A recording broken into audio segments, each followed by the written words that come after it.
Hello, manic.mercurian here with another birth chart reading. This one is for Thursday, May 27th, 1999 at 10:22 a.m. in Fort Worth, Texas. And you have Sun in Gemini, Moon in Scorpio with Cancer rising. And I just pulled up this chart a couple minutes ago and I've been just kind of noticing things. Um, well, let's start off with the Sun and the Moon here. So, Sun in Gemini, Moon in Scorpio is very interesting because these signs are very different from one another. They're not exactly opposite each other. I think of it as sort of, one away from being opposite. So Gemini is opposing Sagittarius, which is one away from Scorpio, and then Scorpio is opposite Taurus, which is one away from Gemini. So these two signs, Scorpio and Gemini, at this angle, they're quincunx one another, which the aspect itself is about as awkward as the word sounds. The word quincunx to me sounds very dysfunctional and awkward, and that's kind of the relationship that these two signs have when they have that aspect to one another. They just have so little in common that it's very difficult, if not impossible, to combine the two. And so it is very difficult to have such, it's difficult to have such contrasting energies inside yourself. In this case, the Sun in Gemini, which represents the ego, outside part of the personality, more casual part of the personality. It's who you are with your friends and coworkers and such, with your acquaintances. That's in Gemini, so that's kind of light and curious and multifaceted. There's a lot of activity there, a lot of restlessness or maybe nervousness at times, but also curiosity. And so sometimes Gemini people can be very talkative. They're known to be talkative. But Geminis can be very shy as well, and that's something that I don't think is as represented in Western astrology. That there's a lot of nervousness with Gemini, and Geminis do think a lot, but sometimes they choose to keep their thoughts to themselves, and they can be actually very quiet. So that's kind of the Sun here, the Sun in Gemini, and the Moon in Scorpio is very different.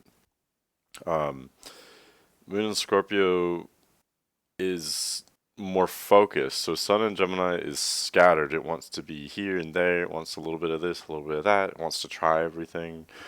It knows a little bit about many different subjects. Scorpio is all or nothing. It doesn't dabble at all. It wants everything. It wants whatever it wants. It wants all or nothing. So with people, they either are completely disinterested or they're obsessed. At least they have that reputation. And so it's very interesting combining both of these together. Another main difference is Sun in Gemini is very detached. It doesn't like to get too emotionally heavy. It likes to keep things kind of light and breezy. Moon in Scorpio is very deep, very emotional, very emotionally intense, especially since the moon represents the sort of inner part of the personality, the emotional part, more sensitive, more intimate part of the personality, so the more deeper part. It's who we are with our family, close friends, romantic relationships. Um, Moon side also will come out when you are under the influence of substances. Even, alcohol or caffeine will bring out your moon sign more so. So these could all make you, since you have this combination here, substances would make you more emotionally intense, more heavy in that regard. But okay, so combining these two very different energies together, there are a couple common threads that sort of link these two very different signs together, and this is what will come out with your personality especially. So one combination that kind of emerges, or one similarity that emerges when you combine both of these, is that both are very perceptive. Now they're very perceptive in different ways. I think Gemini is more logical or rational. Of course, Gemini can seem irrational at times, being so scattered and whimsical, so playful or experimental. We might not always understand Gemini.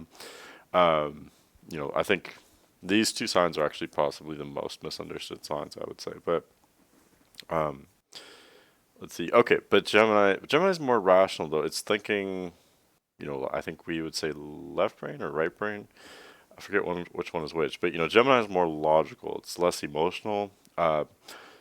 Scorpio is perceptive, but it's more on an intuitive, psychic or emotional intelligence type of level. So combining both of these is very powerful because you have that kind of, rational mind, the analytical mind. Really, both of these energies are analytical, actually, but you have kind of the head smarts, or the maybe the more the book smarts with Gemini, sort of, but then also the street smarts, the emotional intelligence, the intuition of Scorpio, the psychic energy of Scorpio as well. So combining both of these is very powerful, and kind of makes you the ultimate detective, or makes you the ultimate person for figuring other people out. I said before, Gemini is very scattered, Scorpio is very focused, but when you combine both of those, that's very powerful as well, because you can really, um, like when you want to understand someone or something, whether it be a situation or a subject or a person you're interested in, I think this is one of the best combinations for figuring out every little detail. Not only figuring out, like, the Scorpio part of you would just go right to the core of a person or a thing, and you'd see exactly what makes them tick, and what's the driving force here, what's the intention of the person or the situation, or what makes it feel, what makes it go. That'd be the Scorpio side of you, kind of seeing, looking at something and seeing the very core of it, penetrating to the very deepest layer. But the Gemini part of you would be kind of looking and piecing together all these other little tidbits, all these factoids, or all the trivia, all the trivial, vast amounts of data, on the more exterior side. Your Gemini side would pick up all that as well, and so you'd be able to really see, all the different layers from inside out of, again, whether it be a person or a subject or whatever it is. Um, so yeah, so that is very powerful. I think this would give you really excellent cognitive ability.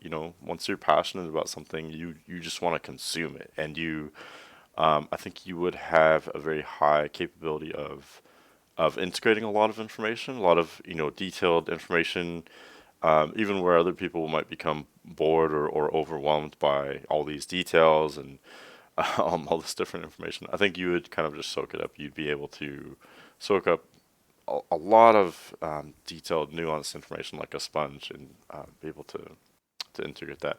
And one thing I touched on, but I wanted to expand on a little bit more, is Gemini and Scorpio are very misunderstood, and this is actually what I was kind of noticing first, actually. Uh, Looking not only at your sun and moon sign, but looking at other parts of your chart as well. Um, I'm not sure what angle to take at it exactly, but you you'd definitely be very much an individual. I feel like you'd always be kind of on a different page than other people. You'd be very unique, so you'd have very, you'd be very eccentric, maybe, and have very like unique ideas. And this is because of many different aspects. So first of all, just with Gemini and Scorpio, I do think those are the least understood signs in astrology. People know that about Scorpio, I think. People are fascinated by Scorpio because they don't understand it. It's mysterious and what have you. Um, but people, we at least know that we don't understand Scorpio, generally speaking, in the astrological community. That's why people like it, is because Scorpio is mysterious and deep and whatnot. But Gemini, though, I think people will often think that they understand Gemini more than they really do. Gemini is so multifaceted and kind of nuanced, it has many different sides to it. I think Gemini can sometimes seem simpler than it actually is. It's actually a pretty complicated sign, and I think many people don't have the time or energy, or maybe the intellectual capacity or the motivation to want to understand someone that's kind of more complex and more multifaceted, someone who's changing from day to day.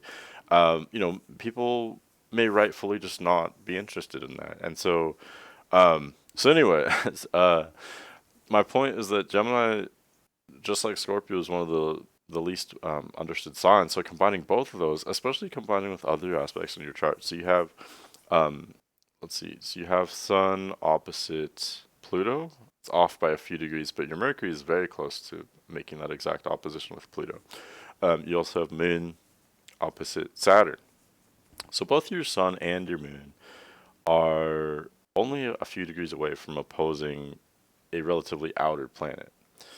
Um, Moon opposite Saturn, Sun and Mercury opposite Pluto. This would kind of make you feel like an outsider. The outside planets represent more kind of big picture things. So the universe or society or the future, kind of whatever the expanded concepts are, the far future or the big picture, the whole world or the nation or whatever. And then the sun and the moon are the most personal, so they're the most short term and also the most personal to us. So in this case, with aspects like this, sun opposite Pluto, moon opposite Saturn, it's almost like sun and moon represent you as an individual, and then these outer planets are more of the collective. So it almost would feel like the collective is against you, or you're, alone against everyone else, alone against the world. Um, and then I already touched on how Gemini and Scorpio are very misunderstood as well. One other aspect to really seal the deal with this theme that is in many places in your chart is the South Node. So I often say in these readings, South Node is very underrepresented in astrology, I would say. It's very strong in the chart. It has a lot to do with our personality and um, themes of our lives, and um, it's a big part of the chart. Uh, but in your chart, North Node is at 15 degrees Leo, so that means South Node is exactly opposite, meaning that it's at 15 degrees Aquarius in the seventh house, and it's conjunct Uranus. Um, so the South Node is, where we come from. It's like our base, our core, um, where we come from. So kind of like our past. Many people say it has to do with karma we inherit from past lives. Um, so for instance, we, whatever sign the South Node is in, you may have maybe overdid the themes of that area in a past life, maybe your last life. So for instance, so for you, South Node would be in Aquarius. But it's not only in Aquarius, it's conjunct Uranus. And Uranus rules Aquarius. It has themes that tie in with Aquarius. So this means you had a very highly Aquarian, highly Uranian personality, not only maybe in a past life, but also early in this life as well. You would carry much of that into this life, and you'd feel very comfortable with this area, Aquarius and Uranus. So this means, Aquarius represents kind of how we differ from the group. It represents what groups we associate with, and how we get along with the group. But at the same time, a lot of a lot of the time, it represents how we don't get along with the group. It represents our eccentricities and our uniqueness. And I don't know. It's the sign of revolution and of scientists, breakthroughs. So having South Node in Aquarius, especially conjunct Uranus in the seventh house as well, it means that early in life you'd be very detached. You'd be very much an observer. You would be, I think, very highly intelligent. Um, but it's almost the kind of intelligence that comes with the detachedness, being able to just be very emotionless and just observe, as an outsider, allows you to gain a lot of perspective, having that objectivity. That's why Aquarius is so scientific, and it's also so objective because it just kind of observes. It can uh, use its rational abilities and its analytical abilities, and also its lack of emotional investment in order to gain that perspective and gain that knowledge.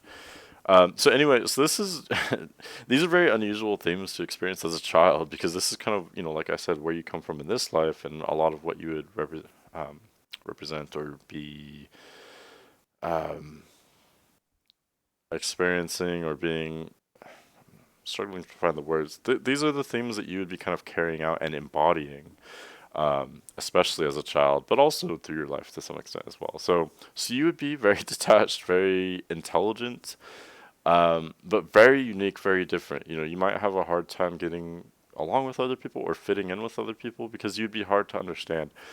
South Node conjunct Uranus, I do think it would make you, like a revolutionary person, or make you like a scientist or something. So you'd have these kind of breakthrough ideas, and you'd be almost like a genius maybe in some way.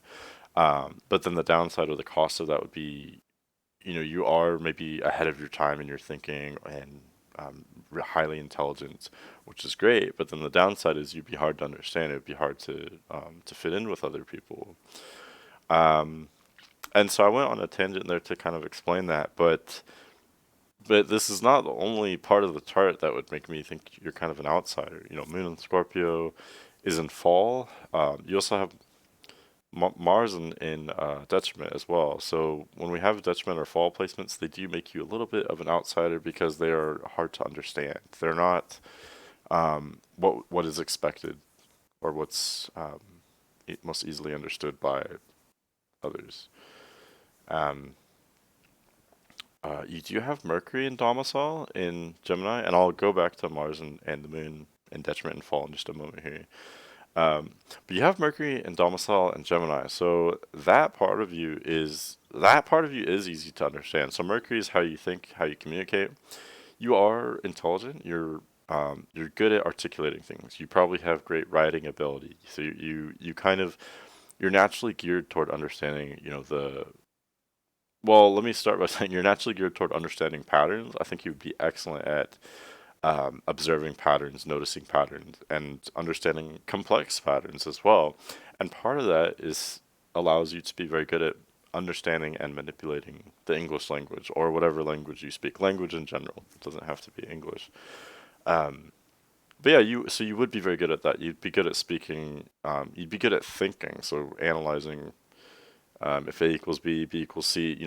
Coming up with these kind of complex um, concepts or uh, reaching conclusions that may be very you may go down a long road that's very complex to get to a conclusion, but that it is sound because you have that kind of superior rational ability, that type of thing. So that part of you would be easy for other people to understand. The way you speak, the way you write, maybe um, it is clear.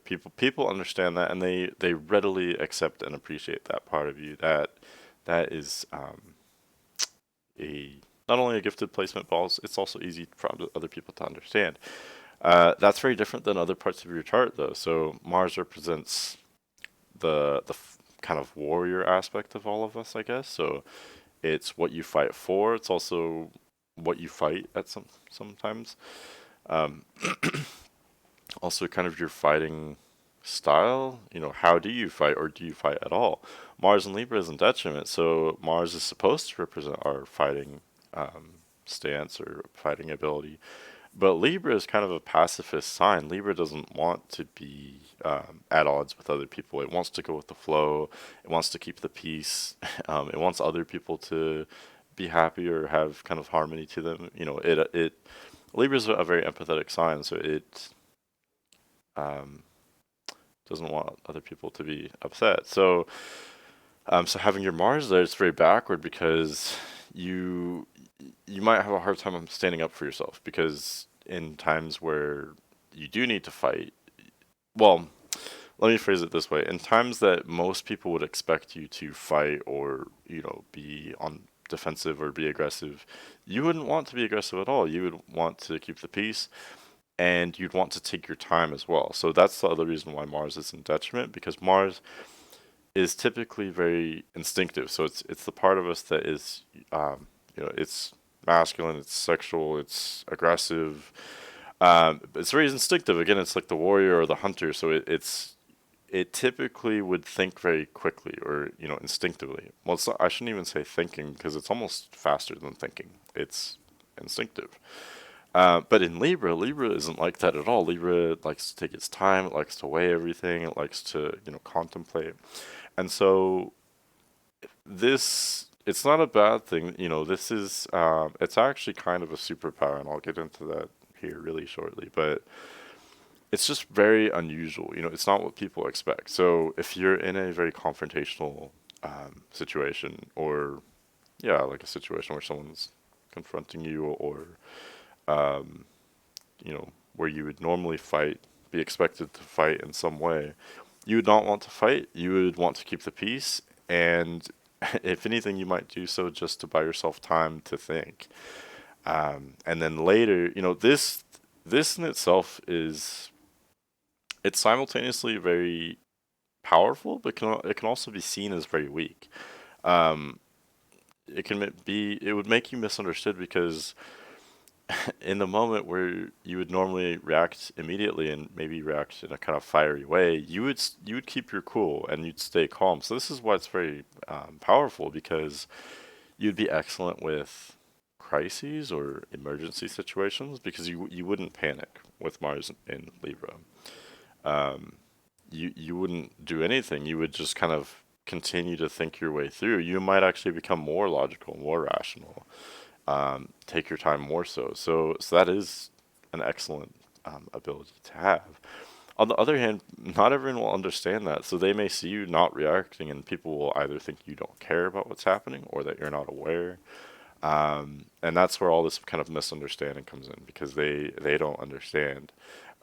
They might, people could also see you as a pushover, and you might be a little bit of a pushover, maybe especially early in life. Detriment placements are especially challenging early in life, and having Mars in detriment, it can indicate, lacking that Mars energy. So not having that fire to be able to, have um, take part in those confrontations or to defend yourself when it's needed. So, so detriment placements can be very powerful. It's just, unusual. It's almost like offbeat or, out of rhythm with other people, if that makes sense. So it's an interesting one. It takes longer to explain just because it is nuanced. It is different. Same with Moon and Scorpio. I don't have as long of a spiel about that, but that too, Moon represents our emotional core, like I was talking about earlier, and so it likes to be in Taurus, which is exactly opposite Scorpio. It likes to be in Taurus because Taurus is so even keeled, so grounded, so mellow. It feels really secure, in itself, but it's also receptive, so open to, it has empathy with other people.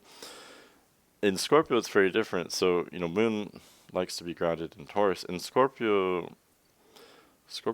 probably the most emotionally intense sign of the zodiac. I think most of us would agree. So having your moon there, having your emotional core there, can be very unstable. You can feel very unstable at times. You can no, this too is a power as well as a challenge. It can be very challenging, especially at a young age, having very intense emotions. Now, I am contradicting myself a tiny bit here because I did say early in life you'd be very objective and kind of detached and be like almost like have a scientist personality or like a genius personality. Um, that I still stand by that, but at the same time, there's some kind of emotional intensity there that was there at a young age as well. I know that might sound contradictory, but hopefully that makes sense to you, and you can let me know if those two somehow fit together, because I think they do. But Moon in Scorpio, it's I think the main key trait there is the intensity of emotion. So that in itself can be a challenge, but it can also be a strength and a power. So the challenge is how do you even cope with that level of emotion? You would feel more intense emotions than many people ever would. And so that can be extremely challenging, especially when these emotions aren't pleasant or when they make you feel crazy. That can be extremely difficult, especially at a young age. I think it takes time for detriment or fall placements to kind of mature and develop. So same with your Mars, it would take time. A little bit later in life, you would become better at defending yourself or making the first move, initiating all these types of Mars traits or themes. You would naturally become better at it. It would take you a little bit more time than other people. Same with Moon and Scorpio. You would likely gain that kind of emotional groundedness, or um, it would just take time. But I really do think you would naturally gain some great emotional groundedness, and the reason is because going back to something I was saying at the beginning, Gemini Sun with Scorpio Moon is so perceptive. I said before that you're really good at figuring other people out, but you're good at figuring yourself out as well. You have that crazy level, or I don't know if crazy is a good word, but you have that, impeccable ability to just see through to the core of something, and that you can turn that back on yourself as well. And even that in itself can be difficult at first, but I think having that ability and having the ability to understand other people, you can turn that on yourself, and you can. I think you would naturally figure yourself out very well, probably more than most people ever would. And so from that would come, great self awareness, and from that great self awareness would come emotional stability. So, so I think Moon and Scorpio, there could be that intensity at a young age, but it's something that you would naturally kind of grow with. You'd progress, and yeah, and I think you do have a really excellent ability to have some really high self awareness, especially a little bit later in life. Just um, well, even from a young age though, South Node and Aquarius conjunct Uranus, you were always a precocious child, especially with Moon and Scorpio as well. Sure, let's talk about your childhood a little bit. So you would kind of grow up very fast, and be a little bit detached as a child, which would be unusual, but it would allow you to seem more kind of adult-like at a young age. Um, so yeah, I think, and you would also be good at understanding complex concepts from a young age, going into the rest of your life as well. You have a lot of water and air in your chart, and these are the two last elements, so they're the most kind of obscure and complex, I would say. They're also the least physical. They correspond to the themes that are least physical. So air represents kind of thoughts and ideas, and water represents emotions, intuition, creativity. But these two, I would say, are the most imaginative elements, and so that's where you would become, really excellent at not only being creative and having a wild imagination, but that same imagination also allows you to understand these complex concepts because you'd be naturally very good at understanding things that are not immediately kind of tangible. So, like astrology, for instance, I could see with your astrology, you would be naturally interested in and really good at understanding astrology. Part of that is your perception with other people. You're really good at figuring people out, and so I think that part of you would, you'd be interested in psychology, for instance. That would kind of attract you to astrology. But also, astrology is a complex concept that you're. I mean, sometimes I guess it's based on observations we make with other people or with life, but a lot of it is kind of non-physical. Requires imagination to kind of visualize, I think. So anyway, you'd be great at complex concepts like that, or I don't know, any other kind of concept. I notice sometimes when you combine a mutable sun sign, especially Gemini sun, with a fixed moon like yours, Scorpio moon, sometimes that will attract you to think to areas of learning, areas of research like mathematics or science, because okay, this will be kind of hard to explain, but I think you do look for constants. Like, um, you are extremely adaptable. Both Gemini and Scorpio are very adaptable. You're a chameleon of sorts, and you do. It's hard to describe because it's kind of nuanced. So, Gemini would see the whole world as many shades of gray, many different shades of gray. Uh, but Scorpio, with your Scorpio moon, would see the world as kind of black and white. And combining both of those with you is you do see the world as many different shades of gray, but at the same time, you look for constants or you look for kind of rules or you look for some kind of structure. You're always looking for structure, I feel like. So that would potentially interest you in fields like math or science where there are constant rules there, or even English or, language. I said you'd be attracted to language. Um, that's a good example as well where, there is a fixed, set of rules. There's these words that have meanings and you're supposed to use them in a particular way. However, you still have the freedom to create any kind of combination you could think of, and there's so much creative potential there. I think you could be attracted to a subject like that, or even math with, I don't know, there's constants. I think that is more structured, but I'm not sure if that makes sense to you, but hopefully I explained that right. Um, but that structure, I think, is something that you're looking for too, and that might attract you to maybe math or science because like you're very, I think, capable of understanding how unpredictable the world is and how unpredictable things can be. But it's like you're constantly kind of yeah, you're constantly sorting out this mess, or you're constantly organizing things.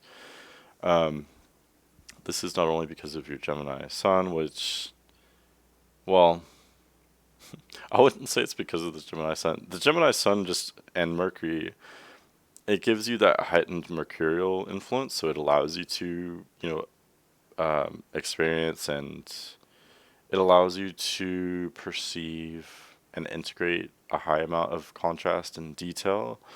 But then we combine that with the Scorpio moon, which is always trying to find structure and improve things, I think. So combining both of these, I think you are kind of always transforming things, always improving things, or always looking for structure. Um, let's see. I could go a few different ways with that. Um, sure. So one thing I think let's talk about what signs you'd be attracted to a little bit, because I haven't touched on that yet. Um, so speaking of wanting structure, I think you'd be very attracted to earth signs. This is for three main reasons. Um, if I can remember them. One reason is that you generally lack earth in your chart. Like I said, you have a lot of water and air, so this is great for being creative, being imaginative. Um, but it's not great for being grounded. You have such like a vivid what do they call it?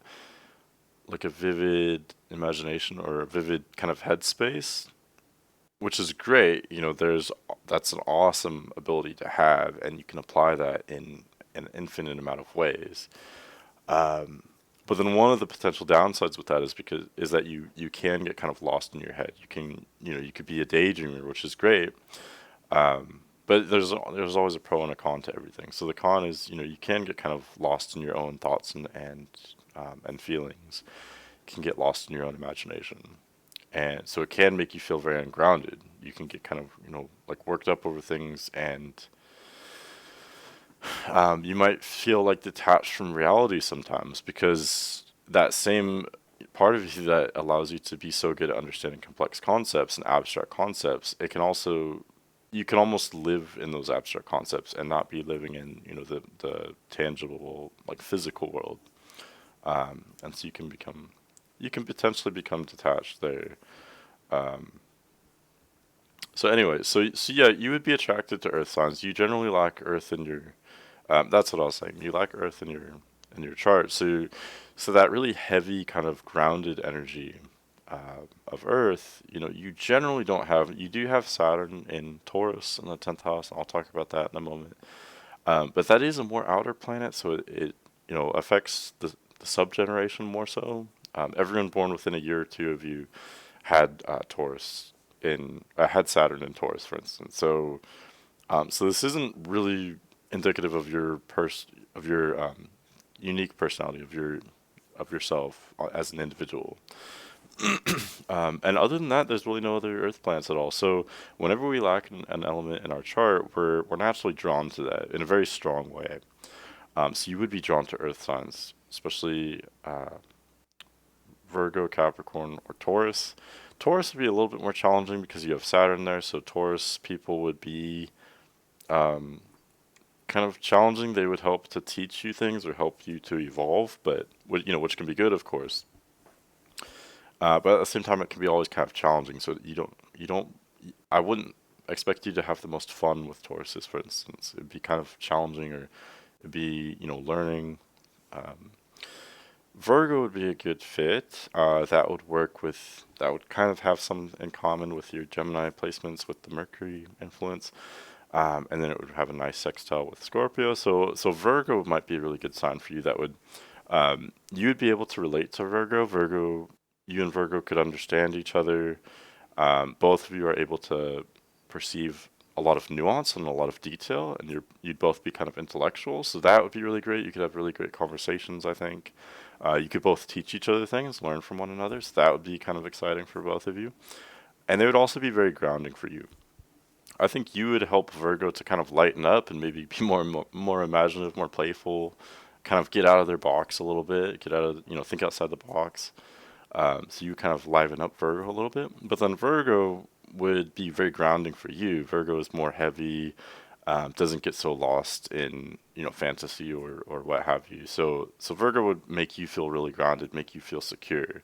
And Virgo can be a little bit predictable, which I think would make you feel secure. But at the same time, Virgo is kind of nuanced and dynamic as well. So that would keep you interested as well. So that would be a really great fit. Um, but then Capricorn would be an excellent fit as well. And this leads me to another reason why you'd be attracted to Earth signs, and that's because your descendant, so your ascendant is 29 degrees Cancer. It's at the very last degree of Cancer. So that makes your descendant 29 Capricorn, very last degree of Capricorn, since Capricorn opposes Cancer. So whatever sign we have our descendant in, we are attracted to like a magnet, and this works 10 times out of 10. You would be attracted to Earth signs, especially Capricorn, because Capricorn would be the yin to your yang, so to speak. It would be, your identity is in Cancer. The way you see other people, the way you perceive people, what you expect from other people and what you need from other people is all in Capricorn. So especially in a monogamous, one-on-one kind of romantic relationship, Capricorn would definitely definitely be a candidate for you. Um, because Capricorn too is very structured. It's very earthy, very grounded, very practical. It's no nonsense. Um, Not that you are nonsense at all. It's just, like I said, it's kind of like a give and take, a little bit like Virgo. Virgo and Capricorn do have a lot in common. Um, Again, you would kind of help to soften things. You are kind of nurturing with your Cancer ascendant and your Venus in Cancer. And even Moon in Scorpio can be, it's emotional, it can be nurturing. Um, so you would, for this kind of earthy, serious Capricornian character, you'd be very nurturing to them. You kind of soften things for them a little bit, and again, you can have that creativity and imagination that you bring to the table. So you would kind of open the world of someone who's Virgo or Capricorn. You would open things up for them, bring some spontaneity to things, which they themselves would not be very spontaneous, but they would benefit from that from you, be very complimentary. And then likewise, just like Virgo would be kind of earthy and pragmatic, practical, grounded, Capricorn would be those things too. Capricorn in particular likes to be the boss. It likes to feel like the CEO, or it likes to have that heavy responsibility and to make sure everything's working on a kind of mundane, like practical, realistic level. So that's what they would provide for you. You want someone mature. You want someone responsible. Having descendant in Capricorn could indicate you being attracted to an older person, or even if they're not older, they may be more responsible or more mature than yourself in some way. Maybe more experienced with something. You're attracted to someone who's very kind of sovereign, who you know, someone who's very independent. And you would be the glue. You'd be the binding force. You would be more I don't want to say codependent, but more you'd be more emotional and more wanting that emotional closeness. And so they would keep everything together on a more physical level, like making sure things are running smoothly financially, or with long term wise with plans, or whatever, in a more rational kind of way. And you'd make sure everything is working on a more emotional level, so more nurturing, have bringing that emotional intelligence to the table. Um, let's see. Oh, and then the third reason why you'd be attracted to Earth is just because of that Scorpio moon. Like I said, Scorpio moon can have the that intensity and range of emotion, and so water placements, especially Scorpio, I think, are drawn to Earth for that reason, because Earth can be, like I said, a tiny bit predictable. And so that's the balance. I think um, you want someone who's a tiny bit predictable, who's reliable. That's actually really key. Having these water placements that you have, Cancer Venus, Cancer rising, Scorpio moon. You want someone dependable. You want someone loyal. You are very loyal, more so than the average Gemini. You know, you can be very scattered like a Gemini, like you are. But then with the Cancer rising, moon in Scorpio, you're very loyal, very faithful. When you care about someone, that's it. It's black and white. You know, you would do anything for them. Um, and feeling so strongly the way you do too, you know, it does make you very sensitive. You know, if you invest in someone, you invest a lot into them. And so that person has to be dependable. They have to earn it. They have to be worthy. You know, they can't be someone who's going to not take you for granted or just um, you know, you have to, I guess you have to ensure that you're investing in someone who will stick around and not just I don't know if I'm saying this right, but so that's where you would be drawn to earth signs, because earth signs may not be the flashiest people, they may not be the funniest or the most charismatic, but they're the most dependable. They have that kind of pragmaticism to them. So I'm not saying anyone with the earth sun is dependable necessarily, but that generally speaking, that would be the energy you'd be drawn to, would be earth for sure, more than anything else. Um, let's see. And yeah, and I think Scorpio placements in general, including Scorpio moon, can be a little bit paranoid. And part of that paranoia is again, it just comes back to those heavy emotions. You know, you feel so strongly that you would naturally be afraid of being hurt. So that's where you would want someone kind of consistent, like Virgo or Capricorn, or maybe even Taurus, so that so that they're reliable, make you feel secure, etc. So that's the main energy I would say you're drawn to. Um, Looking at Venus and Mars, which, you know, these are the more romantic planets. Venus is much of our style with relationships, how we approach our desires, how we approach relationships. And then Mars again is that more. It's also our approach to relationships, but it's more sexual, I would say. So for you, Venus is in Cancer, Mars is in Libra, and so you would be drawn toward Cancer and Libra type energies. So let's see. So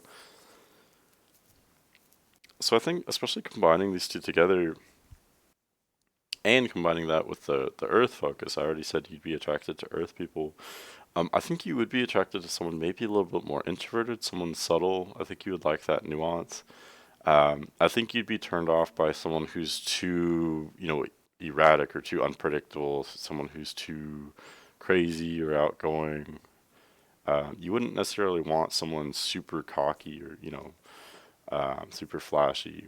I think you'd want a kind of almost like a slowness, like someone easygoing, someone kind of mellow, someone who has kind of more deep feelings or who thinks before they act. That would be more attractive to you. Excuse me.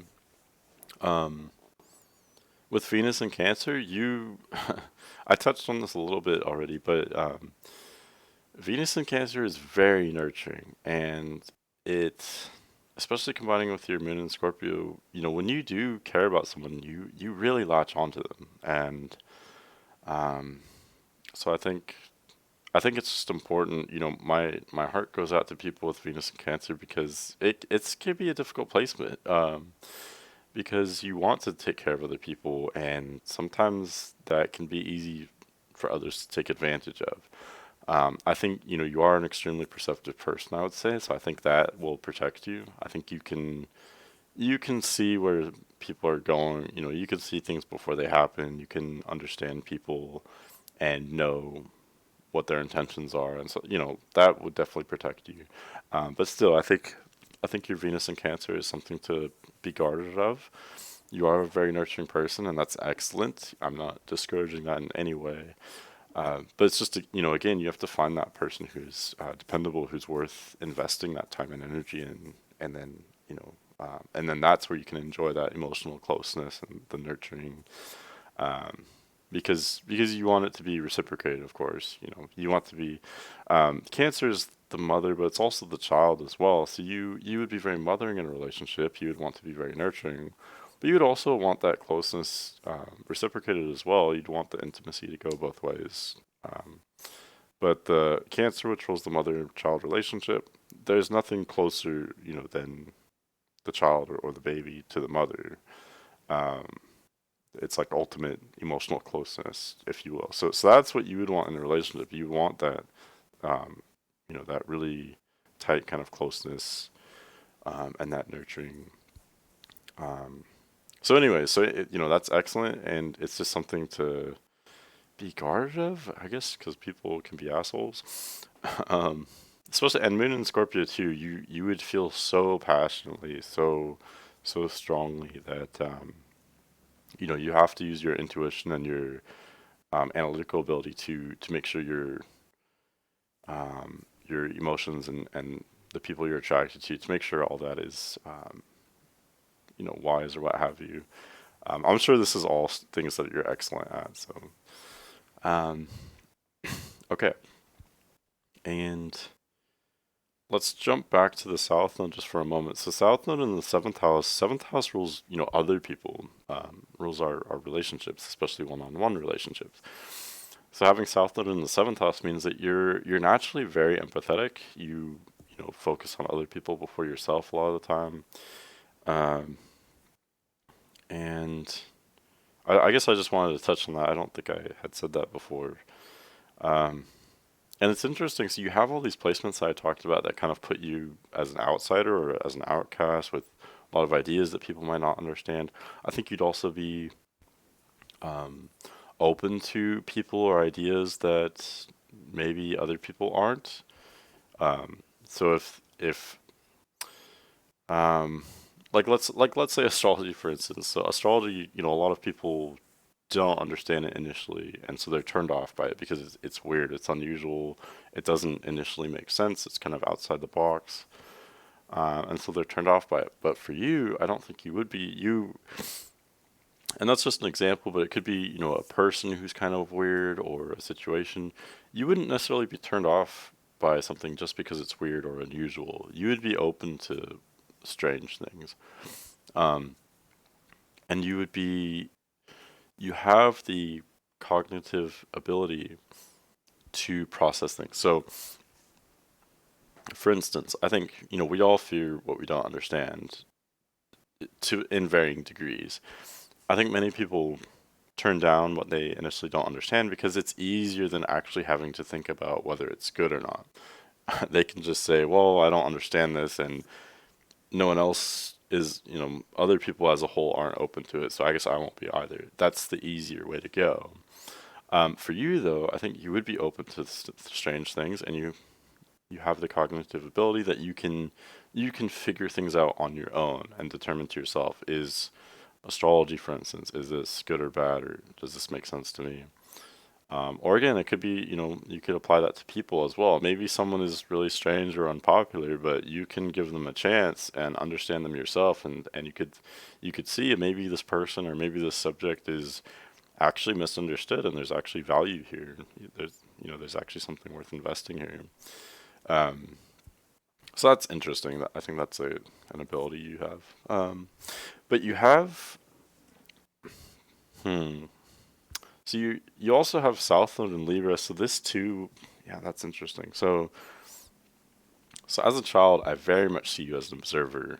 Maybe very shy or very quiet. Maybe you'd almost be like just like a fly on the wall, like just taking everything in, like a sponge. Especially with people, I think you'd just be observing people. I think you'd be a great student because again, you have this just kind of openness, especially at a young age. Like just I don't know, taking in a vast amount of understanding and just being able to sit back and just listen or observe. I think, um, yeah, I think it's almost very unusual. Like it's very strong that you have that ability. That's something that people might not understand because you'd almost just be so empty at times. But it's that same emptiness that would allow you to gain a huge amount of understanding in a relatively short amount of time. Excuse me, I'm kind of sick, which you can probably tell, but I'm almost done here. Um, So that's where you kind of start out from. You start out as an observer. You start out learning a lot. I think that's a lot of your purpose is to gain a lot of information. The direction that you're going, though, is very different. So you have North Node in Leo, first house, and then you also have midheaven in Aries. These are very fiery placements, especially, Leo and Aries, even more than Sagittarius, are the most fiery, most outgoing, most confident. They're the leaders. Um, it's also interesting you have your ascendant at the very last degree of Cancer.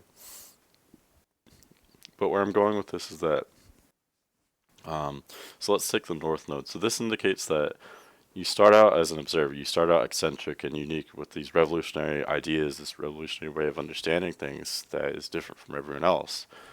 And you will always have that, and you can capitalize on the strengths of those themes. But at the same time, the challenge here is to incorporate the lessons and the themes of Leo as well. And so this indicates to me that you are meant to be a leader in some way. You're not meant to just be an observer. Aries midheaven supports this as well. This means that you're kind of an Aries with your career. So this means that you're super. You're meant to be super outgoing or individualistic with your career. You're meant to be a leader in some way. You're meant to be kind of fiery. So whatever your uniqueness is, you just kind of embrace that and run with it. Aren't afraid to be loud or outgoing, or to lead people, to be the first one to do something different and express yourself. So anyway, so so Leo, North Node, and Midheaven in Aries indicate, later in life, this may not be natural to you early on, but a little bit later in life, you would learn to be more outgoing, to be more expressive, and to lead people. And I think this is really powerful because um, before you get to that point, you would have a lot of experience with being an outsider, and you would have a lot of you'd have really rich, interesting, and unique perspective from that experience. And that's what, there's a lot of rich material information there, rich experience there. And with experience comes wisdom. So, really, you'd have a lot of wisdom built up by the time you're ready to be more open, more expressive, and to become more of a leader. So, I think that's much of your life path here. You're meant to become more of a leader, but only after a long time of being an outsider. And because being an outsider isn't all bad, you can see things that people might not be able to see from inside the group, from inside the box. You're kind of outside of the box. Um, so yeah, I think that's I think that's really interesting and really powerful. Again, it's something that won't feel natural at first, but it's something you'll be drawn to a little bit later in life. And some key moments here I think a key moment here that we all experience is right around age 18. So you've already gone through that, but we start to experience more of our North Node around then. So you may have started to be, more sovereign, more self-sufficient, which is a little bit natural. That's to be expected at 18. But you might also be more confident, more outgoing, maybe more charismatic, more expressive. And then going forward as well, so especially in your late 20s, once you experience your Saturn return, you'll also be more sovereign, more outgoing, um, more mature once you get through that experience as well. Um, let's see, you also have Jupiter, pretty close to the midheaven. So combining this with Aries midheaven, which is already really outgoing and expansive, you'd be seen as a leader. You'd be seen as someone who is an optimist. So you have almost this light or this energy that is really radiant and motivating to people. People would see you as a leader or a teacher in some way with Jupiter conjunct midheaven. People could also see you as a business owner. Jupiter is kind of like a capitalist in some way, or can represent a business owner. And Aries can be a great business owner as well. So Aries midheaven would indicate that you require a lot of sovereignty with your job, with your career. Uh, so oftentimes people with Aries midheaven are business owners where they can operate independently. Or if you work for someone else, you at least need some room to breathe. You need a lot of room to make your own decisions and your own executive decisions and whatnot. Um, and then the main last thing I have to say well, there's two points that I want to touch on. Yeah, 2 points I want to touch on. One is the Saturn here. So I said I would get to the Saturn in Taurus, 10th house. Well, first I just want to say having Jupiter and Saturn, right at the top of your chart is very powerful because these kind of represent how you're seen in the world, your career. I know with equal houses, I use equal houses, and it puts your Jupiter in the ninth house, but I'm not really strict on houses. But so having Jupiter and Saturn both very high in the chart, very close to the midheaven, I would see that as you'd be seen as someone who's very expansive and someone who's a leader.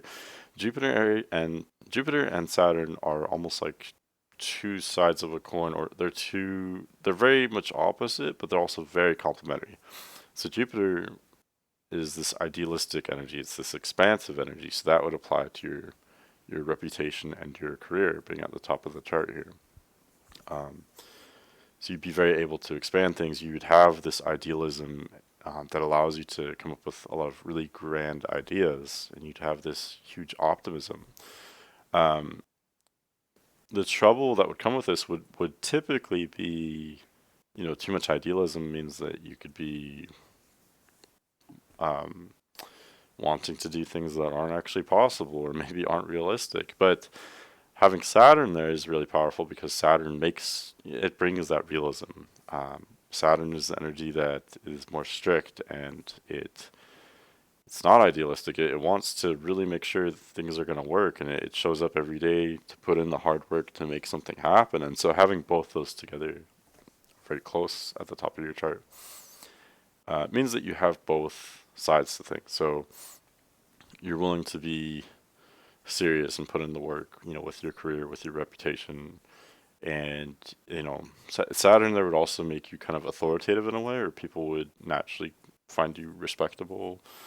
But then Jupiter brings a little bit of that charisma and that flair and that expansive, kind of radiant energy. So anyway, my point is this is really excellent for having a, really excellent reputation and also a really strong career.